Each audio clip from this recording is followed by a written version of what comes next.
días, amigos de YouTube.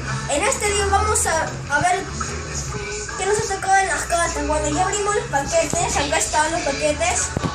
¿Y cómo se llama? Y vamos a ver qué nos ha tocado. A ver, no te acuerdo, un Mega Swampert, un Action Card Mega Swampert con relieve, un Fire Punch con relieve también en Action Card, Rustini, Bryson, Wikimpel, Bonelby, Kabuto con relieve, que todos la tengo, Killadin, Killia con relieve, un Fletchinder con relieves, no sé si lo veo, bueno, un Hondour